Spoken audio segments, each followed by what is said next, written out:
Einfach so mal zur Konfliktlösung. Ja, wir haben das Symptom behandelt. Jetzt kommen wir zur Ursache, nämlich zu deiner Ursache. Du zeigst ja auch diese Wut. Du zeigst, dass in dir gerade wahnsinnig viel stimuliert wird. Und jetzt ist die Frage, was ist das?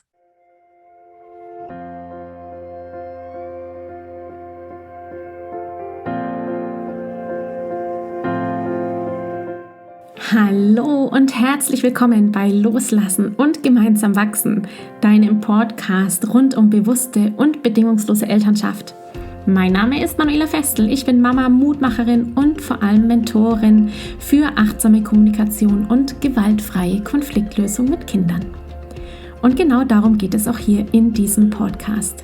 Ich zeige dir, wie du deinen Weg in eine bewusste, authentische und bedingungslose Elternschaft findest und Konflikte schließlich mit deinem Kind achtsam, respektvoll und gewaltfrei lösen kannst. Ganz ohne Schimpfen und Bestrafen. Bist du bereit? Na, dann lass uns loslegen.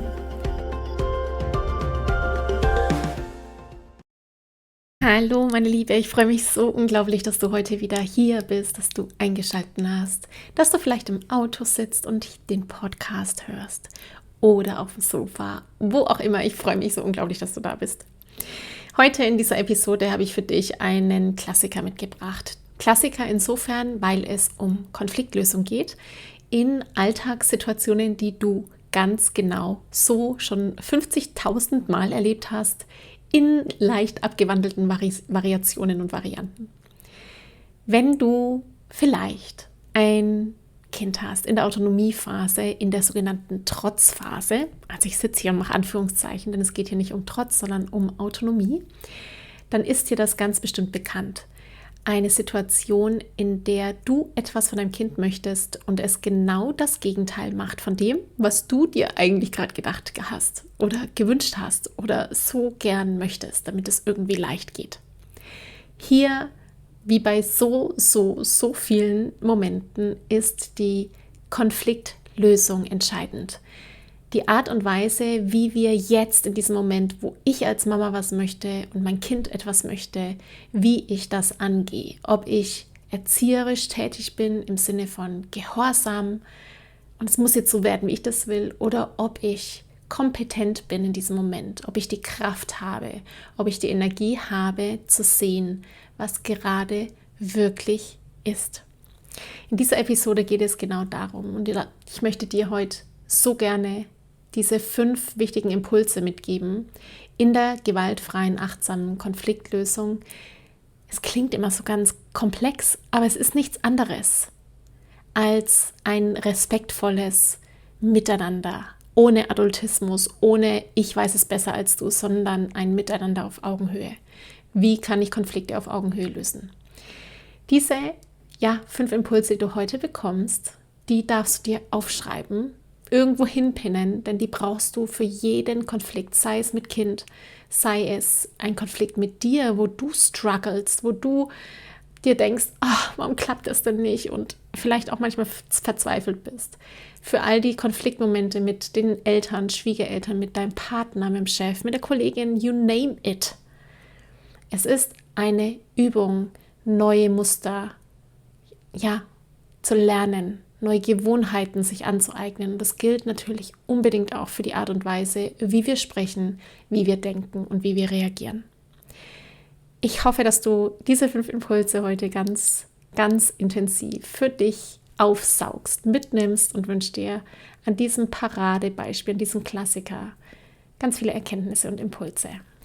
Falls du natürlich intensiver gehen möchtest, mehr darüber erfahren möchtest, deine Konflikte anschauen lassen möchtest, darüber sprechen möchtest, dann möchte ich dich so sehr von ganzem Herzen einladen, auf die Warteliste von Gemeinsam Wachsen zu kommen. Gemeinsam Wachsen ist mein Mentoring-Programm, mein Gruppen-Mentoring-Programm, in dem du lernst, wie du Konfliktsituationen löst. Und zwar so, wie du es schon immer wolltest. Auf eine Art und Weise, die gleichwürdig, respektvoll, liebevoll, achtsam ist und du gleichzeitig auch deine Bedürfnisse und Grenzen im Blick hast. Es geht in Gemeinsam Wachsen um das Erlernen von Werkzeugen einerseits und aber auch um Mindset um Methoden und um dich, um deine Motivation, die Mama zu werden, die du eigentlich sein willst. Wenn du mehr darüber erfahren möchtest, dann komm auf die Warteliste von Gemeinsam wachsen. Den Link findest du in den Shownotes. Jetzt geht es aber direkt los mit der Frage einer Teilnehmerin aus Gemeinsam wachsen, aus diesem Mentoring-Programm. Wir treffen uns da regelmäßig zum Live-Call, zum Gespräch. Es gibt Q&A-Sessions. Und diese Frage, die darf ich dir heute hier im Podcast präsentieren und vorstellen. Ich wünsche dir ganz viel Spaß dabei. Liebe Manuela, seit kurzem haben wir wieder sehr herausfordernde Situationen mit Marie. Wenn sie müde ist, macht sie genau das Gegenteil von dem, worum man sie bittet. Heute waren wir noch etwas länger draußen. Marie ging mit einem Förmchen voll Erde auf die Terrasse und wollte die Erde dort auskippen. Ich habe ihr mehrfach gesagt, dass sie das lassen soll. Da hat sie kurz gezögert und die Erde auf die Terrasse gekippt. Das hat mich so wütend gemacht, dass ich sie direkt ins Haus geschickt habe. Ich weiß zwar, dass es eine blöde Aktion von mir war, aber in der Situation fühlte ich mich einfach total verarscht und konnte nicht mehr ruhig reagieren. Ich bin dann zu ihr rein und habe ihr den Handfeger in die Hand gedrückt und ihr gesagt, dass sie die Erde aufwiegen soll. Natürlich war sie dazu viel zu aufgeregt und es klappte erst, als ich ihr meine Hilfe anbot, weil ich mittlerweile wieder etwas runtergekommen war und wieder klarer denken konnte. Ich fühle mich von ihr in solchen Situationen so provoziert und finde da einfach keinen Weg raus. Es gibt einen einfachen Weg tatsächlich, mit der Sprache zu arbeiten, gerade bei den Kleinen. Und zwar, ich habe es mir sogar an deinen Worten hier markiert, um es dir ins Bewusstsein zu bringen. Also, ein paar Aspekte. Erstens, sie war müde. Ja, du schreibst, wenn sie müde ist. Wenn wir müde sind, dann fällt es uns wirklich schwer, uns zu konzentrieren und Anweisungen zu befolgen, einfühlend zu sein, mitfühlend zu sein, mit uns selbst und mit anderen. Erster wichtiger Punkt.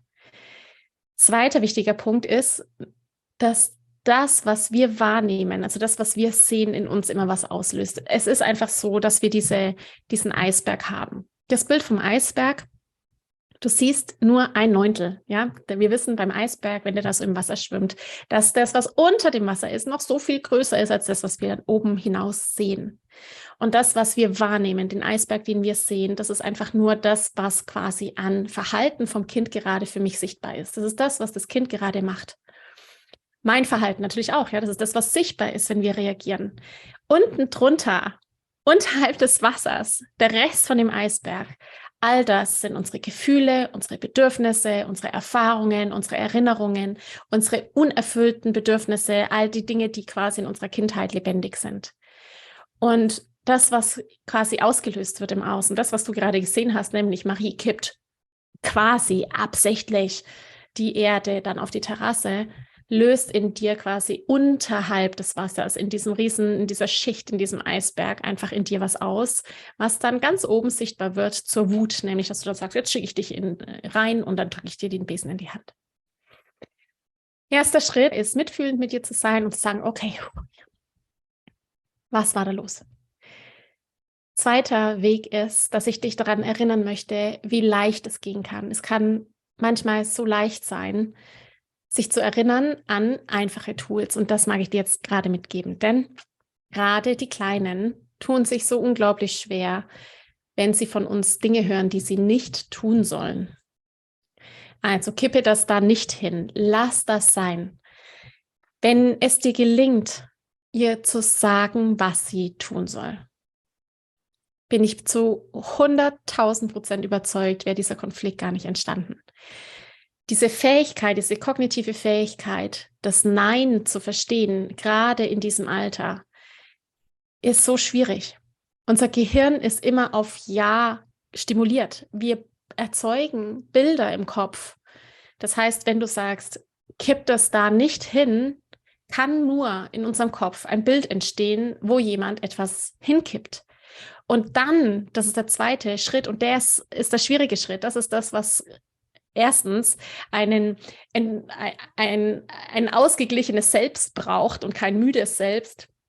Und es ist auch eben diese Tatsache, dass wir dieses Nein, dieses Gegenteil quasi einmal begreifen müssen im Rahmen unserer Entwicklung, dass ich dieses Bild, das ich jetzt gerade habe, nämlich ich kippe das da aus, mit einem Kreuz in meinem Kopf mache und sage, nee, das nicht. Das ist so ein schwerer Schritt. Das heißt für dich, diese Situationen, in denen du merkst, du bist müde und vielleicht Marie ist müde und du möchtest etwas nicht, du möchtest nicht, dass sie den dort auskippt, du möchtest nicht, dass sie ihre Rotztaschentücher auf den Boden schmeißt oder du möchtest nicht, dass sie die Stifte oder die Schere am Boden liegen lässt. Dann sagst du, was du willst. Du sagst, wie es sein soll.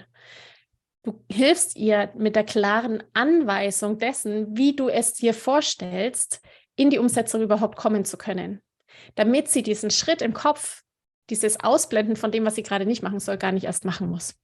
Also, für diese Situationen, nächstes Mal heißt es, du sagst, was du machen möchtest. Sag ihr, kipp die Erde dort vorne hin. Mach ihr eine Ja-Umgebung. Also hier kannst du die Erde auskippen und hier kannst du sie reinkippen. Komm, ich zeige dir, wo diese Stelle ist, wo du gerne kippen kannst, damit sie überhaupt weiß, in welchem Rahmen sie sich bewegen kann und wie sie es letztendlich gut machen kann, wie sie es machen kann, dass es passt. Dass sie dann so reagiert, wie sie reagiert, nämlich mit Frust und Aufgewühltsein, ist verständlich, weil sie ja gar nicht weiß, was sie falsch gemacht hat. Sie hat es gar nicht verstanden, weil in ihrem Kopf hat sie ja gekippt. Sie war in dem Moment nicht fähig, dieses Nein nicht zu hören. Und das hat eben gar nichts damit zu tun, dass sie dich provoziert oder dass sie das absichtlich macht, immer dann, wenn sie müde ist, sondern dass sie einfach aufgrund ihrer nicht vorhandenen Energie nicht mehr in der Lage ist, diese Komplexität der Anweisungen bei der Verneinung noch umzusetzen. Einfach so mal zur Konfliktlösung. Ja, wir haben das Symptom behandelt. Jetzt kommen wir zur Ursache, nämlich zu deiner Ursache. Du zeigst ja auch diese Wut, du zeigst, dass in dir gerade wahnsinnig viel stimuliert wird.